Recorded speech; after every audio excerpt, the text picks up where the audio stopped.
The Resilience Across Borders podcast is intended for education, support, and inspiration. I am not a psychologist or a medical doctor and do not offer any professional, medical, or health advice. If you are dealing with or suffering from any psychological or medical conditions, please seek help from a qualified health professional.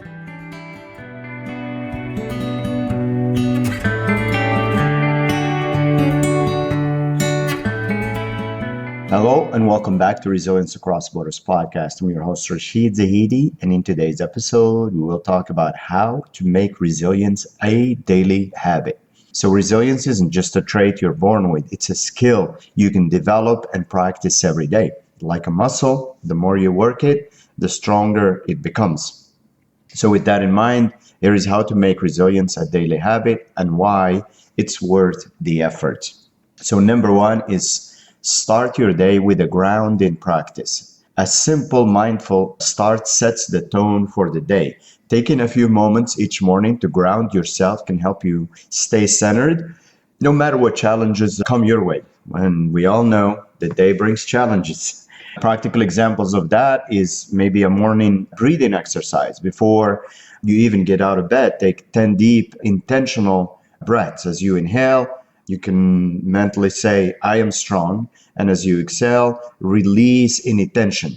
And also a short grounding meditation is a great practice. You can spend anything from 2 to 3, 5 minutes in quiet reflection, noticing your body, scanning your body, and focusing on your breath and stating your intention to handle the day with calm and resilience. And number two, reframe challenges as opportunities. Resilience grows when you shift your perspective on adversity. Instead of seeing challenges as setbacks, see them as chances to learn and grow and see them as stepping stones. For instance, when a project gets delayed, instead of feeling frustrated, ask, what can I learn from this situation? How can I communicate better next time? Or how can I approach it next time? Or how can I get ahead of it next time? And that could turn into a skill that you're going to use again, and on a gift and a lesson. Or on a personal side, if you're facing a difficult conversation, view it as an opportunity to practice honesty and courage rather than something to dread. Number three, practice small acts of self-care. Self-care is a pillar of resilience. It doesn't have to be grand or time-consuming.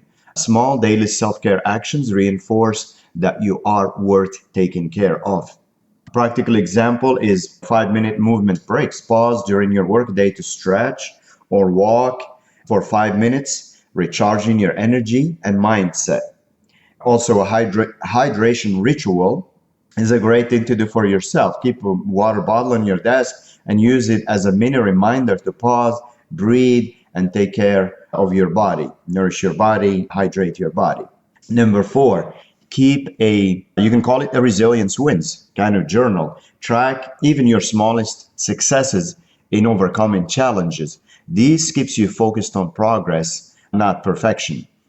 Like bringing this into a daily practice, you can do a daily reflection at the end of each day. Write down one moment you showed resilience, like finishing a tough task despite feeling tired or unmotivated or whatever the case may be.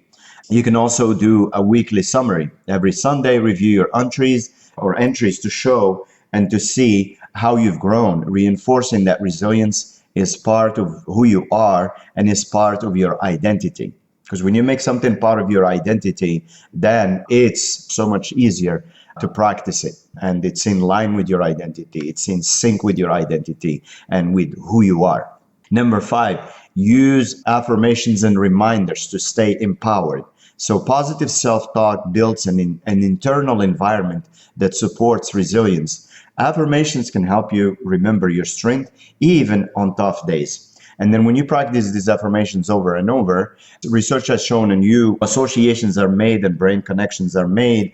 And also they start popping into your head, like when you're in about a same situation, that particular affirmation is relevant to, or that particular affirmation is supposed to remind you of your better self and your best self and what you aspire to be in those types of situations. So an example of a morning affirmation, I can handle whatever comes my way today, right? Or an example of a stressful situation affirmation, I trust in my ability to adapt and find solutions. So you see, these are not just pie in the sky kind of things. These are things actually you're saying to yourself, you're reminding yourself of, and whatever we say to ourselves repeatedly, we believe. Again, this is not the end all be all. This is not an exhaustive list, but we like to keep it simple. We like to keep it to practical, to things that we can do easily every day. Building resilience isn't about eliminating stress or difficulty. We can't do that. It's about growing your capacity to navigate them with grace and purpose. By weaving these strategies into your daily life, you can create a strong, steady foundation that supports you no matter what life brings. Anyways, as always, thank you for tuning into the Resilience Across Borders podcast.